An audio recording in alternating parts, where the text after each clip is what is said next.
Hi everyone. मैं हिमांशी आप सभी का स्वागत करती हूँ आपके अपने यूट्यूब चैनल प्रतियोगिता पाठशाला में।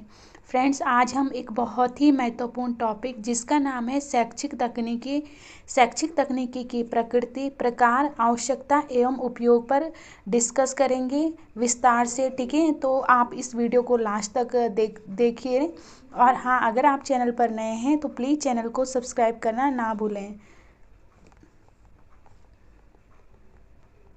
सबसे पहले हम जान लेते हैं शैक्षिक तकनीकी का अर्थ क्या होता है।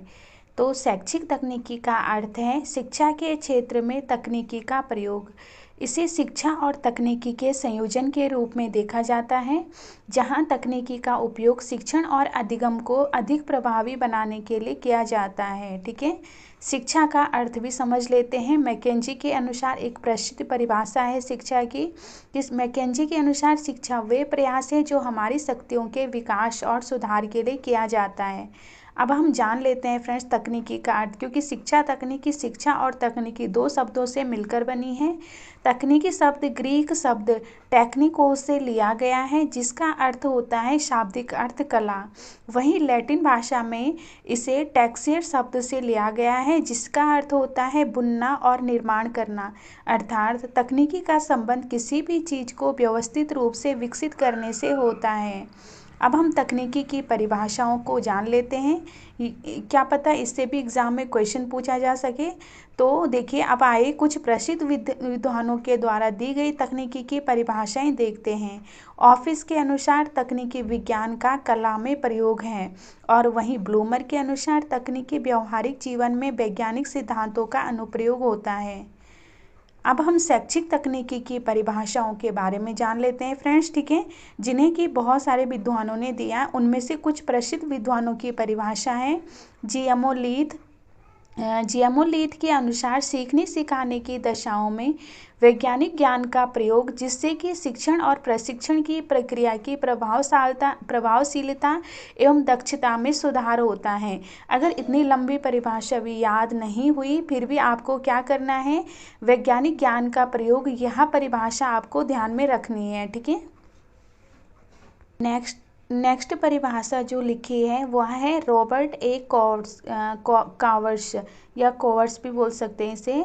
कहीं कहीं रॉबर्ट ए कॉक्स भी लिखा होगा, अलग अलग जगह अलग अलग बुक में इसके अलग अलग नाम है फ्रेंड्स। ठीक है, तो मानव के सीखने की परिस्थितियों में वैज्ञानिक प्रक्रिया के प्रयोग को शैक्षिक तकनीकी कहा जाता है। वैज्ञानिक प्रक्रिया के प्रयोग, और वहाँ पर जीएमओ लीथ की परिभाषा में क्या था, वैज्ञानिक ज्ञान का प्रयोग। नेक्स्ट है जॉन पी टिसिको। तो जॉन पी टिसिको की परिभाषा है कि शैक्षिक तकनीकी व्यवहारिक शिक्षण की समस्याओं में अधिगम मनोवैज्ञानिक के विस्तृत प्रयोग का एक रूप है। ठीक है, अब हम जान लेते हैं आई के डेविस। फ्रेंड्स, इसमें जीएमओ लीथ और आई के डेविस बहुत ही फेमस परिभाषा है इनकी। आप इन दोनों के परिभाषाओं को अच्छे से याद कर लीजिए। आई के डेविस ने बोला है कि शिक्षा तकनीकी का संबंध शिक्षा तथा प्रशिक्षण की समस्याओं से होता है, और अधिगम स्रोतों की व्यवस्था में क्रमबद्ध उपायों का अनुसरण किया जाता है। शिक्षा तकनीकी का संबंध शिक्षा तथा प्रशिक्षण की समस्याओं से होता है, यह परिभाषा आई के डेविस ने दी है। अब हम बात करते हैं, इसी में एक इम्पोर्टेंट टॉपिक है शैक्षिक तकनीकी की प्रकृति। ठीक है, यह कुछ महत्वपूर्ण विशेषताओं पर आधारित होती हैं, जैसे कि यह एक आधारभूत विषय विज्ञान है। शिक्षा तकनीकी या एजुकेशनल टेक्नोलॉजी जो है, यह एक आधारभूत विषय विज्ञान है और निरंतर विकासशील विषय भी है। ठीक है, इसमें शिक्षा पर विज्ञान और तकनीकी का प्रभाव, दोनों का ही प्रभाव देखा जाता है, और यहाँ शिक्षक छात्र और तकनीकी प्रक्रियाओं के प्लानिंग यानी नियोजन में सहायक होती हैं। यह शिक्षा के प्रसार में सहायता करती है, और यह व्यवहारिक तकनीकी, विकासात्मक तकनीक और प्रणाली उपागम को अपनाती है। जैसे कि आपको पता है हार्डवेयर, सॉफ्टवेयर और सिस्टम एनालिसिस, इसके तीन वो होते हैं, मतलब घटक होते हैं। ठीक है, शिक्षा तकनीकी के, तो यह तीनों को अपनाती है, और इसमें स्वयं सीखने की प्रक्रिया पर जोर दिया जाता है। किसमें, शिक्षा तकनीकी में। आइए अब जानते हैं शैक्षिक तकनीकी के मुख्य उद्देश्य क्या है। यह भी बहुत ज़रूरी है, ठीक है। तो शैक्षिक तकनीकी के उद्देश्य हैं सूचनाओं का प्रभावी प्रेषण करना, भूमिका विधियों का प्रयोग करना, विशिष्ट दक्षता एवं कौशलों की प्राप्ति में सहयोग करना और शिक्षण प्रक्रिया में सुधार लाना तथा पृष्ठपोषण के क्षेत्र में योगदान देना, यानी फीडबैक के क्षेत्र में योगदान देना, यह शैक्षिक तकनीकी का एक उद्देश्य है। अब बात करते हैं शैक्षिक तकनीकी किन किन कार्यों में सहायक होती है, अर्थात शैक्षिक तकनीकी के कार्य क्या है। शिक्षा के उद्देश्यों का निर्धारण करना, पाठ्यक्रम का विकास करना, शिक्षण अधिगम रणनीतियों का निर्माण करना, शिक्षकों को प्रशिक्षण देना, ज्ञान के संचय एवं हस्तांतरण में सहयोग करना और शैक्षिक मूल्यांकन में सहायता करना। अब बात करते हैं फ्रेंड्स शैक्षिक तकनीकी के घटक के बारे में। इनसे तो क्वेश्चन पूछा ही जाता है हर एग्ज़ाम में। आप इस चीज़ को बहुत अच्छे से ध्यान से पढ़ लीजिए फ्रेंड्स। और अगर अभी तक आपको यह वीडियो पसंद आ रही है तो प्लीज़ चैनल को सब्सक्राइब करना और बेल आइकन ज़रूर दबाएँ ताकि कोई भी नई अपडेट आपसे मिस ना हो। और ज़्यादा से ज़्यादा वीडियो को लाइक और शेयर करें, ठीक है। अब शैक्षिक तकनीकी के 3 मुख्य घटकों के बारे में बात करते हैं। पहला घटक है कठोर उपागम, जिसे हम हार्डवेयर अप्रोच कहते हैं। दूसरा है सॉफ्टवेयर अप्रोच और तीसरा है सिस्टम अप्रोच। हार्डवेयर अप्रोच के अंतर्गत क्या आता है, इसको थोड़ा डिटेल से पढ़िए। कठोर उपागम का संबंध भौतिक साधनों से होता है। इसमें ऐसी तकनीकों का उपयोग किया जाता है जो शिक्षण प्रक्रिया को रोचक और प्रभावशाली बनाती हैं। इसमें श्रव्य दृश्य और श्रव्य दृश्य साधनों अर्थात ऑडियो और दूसरा विजुअल और तीसरा ऑडियो विजुअल साधनों का प्रयोग किया जाता है। उदाहरण के लिए radio, television, projector, computer, smart board, teleconferencing आदि, ठीक है।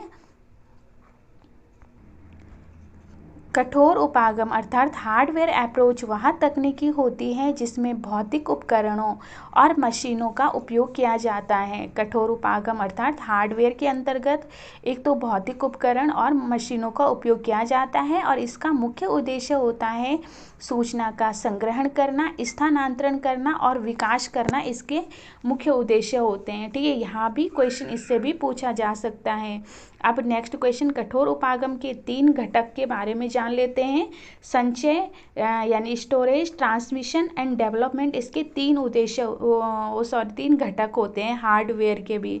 स्टोरेज से संबंधित क्या होता है कि सूचनाओं को संग्रहित करने के लिए उपकरणों का उपयोग करना स्टोरेज अर्थात संचय के अंतर्गत आता है। और हस्तांतरण यानी ट्रांसमिशन के अंतर्गत जानकारी को एक स्थान से दूसरे स्थान तक पहुंचाने के लिए।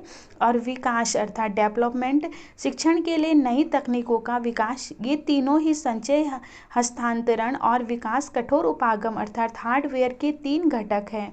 अब हम हार्डवेयर के प्रमुख तत्वों के बारे में जान लेते हैं। हार्डवेयर के प्रमुख तत्व हैं भौतिक विज्ञान और अभियांत्रिकी आधारित प्रणाली, दूसरा मशीन प्रणाली और तीसरा है इसमें श्रव्य दृश्य सामग्री का उपयोग हार्डवेयर। ये तीनों ही प्रमुख तत्व हैं, ठीक है। अब हम ऑडियो एड्स के अंतर्गत आते हैं। तो देखिए श्रव्य साधन में gramophone, radio, tape recorder, telephone, मानव स्वर आते हैं, ठीक है। और दृश्य साधन फ्रेंड्स इनसे भी क्वेश्चन पूछे जा सकते हैं कि श्रव्य साधन कौन से हैं निम्नलिखित में से, या फिर श्रव्य दृश्य दोनों ही पूछ लेगा या फिर दृश्य साधन पूछ लेगा। तो इनको ध्यान से आप पढ़ लीजिए। दृश्य साधन में आते हैं चार्ट, चित्र, मानचित्र, globe, model, overhead projector. Friend OHP जो रहता है वह दृश्य साधन में आता है, ठीक है। और श्रव्य साधन में जैसे कि एग्जाम्पल है gramophone, radio, tape recorder, telephone और मानव स्वर वगैरह, ये श्रव्य साधन में आते हैं।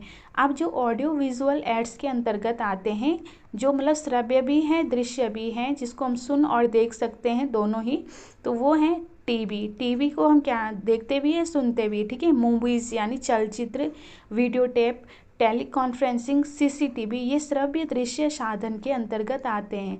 अब नेक्स्ट अप्रोच के बारे में बात करते हैं, सॉफ्टवेयर अप्रोच। सॉफ्टवेयर अप्रोच का संबंध शिक्षण विधियों, मनोविज्ञान और अधिगम सिद्धांतों से होता है। इसका संबंध किससे होता है, जैसे कि हार्डवेयर का अभियांत्रिकी और मशीनों से होता है, और वहीं सॉफ्टवेयर का संबंध किससे होता है, शिक्षण विधि, मनोविज्ञान और अधिगम सिद्धांतों से होता है। यहाँ यहाँ तकनीकी उन तरीकों पर केंद्रित होती है जिनसे शिक्षा को अधिक प्रभावी बनाया जा सकता है। फ्रेंड्स, एक जगह क्वेश्चन किसी पेपर में मैंने देखा कि क्वेश्चन आया था कि जैसे अगर कोई पेज खाली पेज है ना, तो वो हार्डवेयर के अंतर्गत आएगा या सॉफ्टवेयर के अंतर्गत आएगा। तो याद रखना, अगर कोई मतलब अगर कोई पेज जब खाली है, ब्लैंक पेज है, तो वह हार्डवेयर के अंतर्गत आएगा, ठीक है। लेकिन अगर उसमें कुछ भी लिखा हो तो वो हार्डवेयर नहीं होगा, तब वो सॉफ्टवेयर के अंतर्गत आएगा। यानी कि खाली पेज हार्डवेयर और लिखित पेज आपका आएगा सॉफ्टवेयर के अंतर्गत। अब देखिए, मृत्यु उपागम अर्थात सॉफ्टवेयर के मुख्य घटक कौन से हैं। इसको तो एक अनुदेशन तकनीकी भी बोला जा सकता है, और यहाँ रचनात्मक शैक्षिक तकनीकी होता है, और सामाजिक विज्ञान और मनोविज्ञान आधारित प्रणाली होती है सॉफ्टवेयर, ठीक है। 3 मुख्य घटक सॉफ्टवेयर के याद रखना है। एक इंस्ट्रक्शनल टेक्नोलॉजी, नंबर 2 है क्रिएटिव एजुकेशनल टेक्नोलॉजी, और तीसरा है सोशल साइंस और मनोविज्ञान आधारित प्रणाली होती है, ठीक है।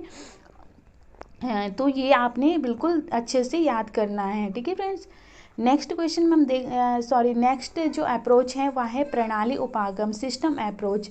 सिस्टम अप्रोच एक्चुअली होता है क्या है, यह एक वैज्ञानिक और संगठित प्रक्रिया है जिसमें शिक्षा को एक संपूर्ण सिस्टम के रूप में देखा जाता है। इसका उद्देश्य होता है शिक्षा क्षेत्र की समस्याओं का समाधान निकालना। इस उपागम का विकास द्वितीय विश्व युद्ध के बाद हुआ था, और इसका उपयोग शिक्षा के अलावा प्रशासन, प्रबंधन और व्यापार में भी होता है, ठीक है। बहुत ही इम्पॉर्टेंट फैक्ट है। देखिए, प्रणाली उपागम जो तीसरा अप्रोच है उसका यूज कहाँ होता है, प्रशासन, प्रबंधन और व्यापार, इन तीनों जगह में होता है मेनली, ठीक है। अब हम सिस्टम अप्रोच अर्थात प्रणाली उपागम के मुख्य घटकों के बारे में बात करते हैं। तो इसके मुख्य घटक हैं उद्देश्यों का निर्धारण करना, दूसरा समस्या की पहचान और समाधान, तीसरा है शिक्षण प्रक्रिया का विश्लेषण और मूल्यांकन। और याद रखना है फ्रेंड्स कि इसका मुख्य लाभ यह है कि यह शिक्षण को अधिक व्यवस्थित और प्रभावी बनाता है। हार्डवेयर के घटक भी आपने जान लिए, सॉफ्टवेयर के घटक भी, और ये सिस्टम अप्रोच के मुख्य घटक भी आपने जान लिए। इनसे भी कभी कभी क्वेश्चन पूछा जा सकता है 20 से, ठीक है। तो आप जब इस वीडियो को देख रहे हो ना, तो अच्छे से इस चीज़ को मतलब पढ़ लीजिए, ठीक है। इस दिमाग में बिठा लीजिए इस चीज़ को कि हार्डवेयर के मुख्य घटक क्या है, सॉफ्टवेयर के मुख्य घटक क्या है, और वहीं सिस्टम अप्रोच के मुख्य घटक क्या हैं, ठीक है।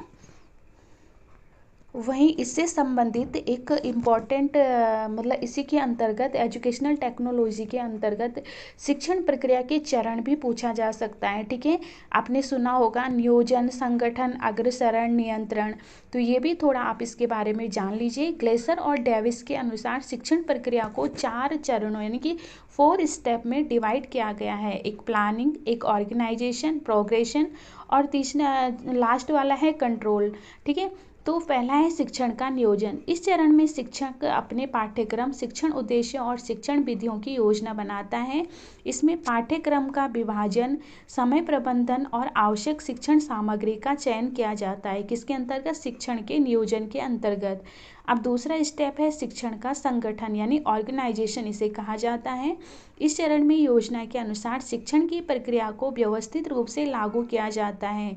इसमें शिक्षक व्याख्यान, चर्चाएं, प्रयोग, ऑडियो विजुअल साधनों का उपयोग करके विषय वस्तु को प्रस्तुत करता है। किसमें, संगठन जब चरण आता है तो इस चरण में क्या होता है, टीचर लेक्चर, डिस्कस, प्रयोग और ऑडियो विजुअल यानी कि श्रव्य दृश्य साधनों का यूज करके किसी विषय वस्तु को प्रस्तुत करता है।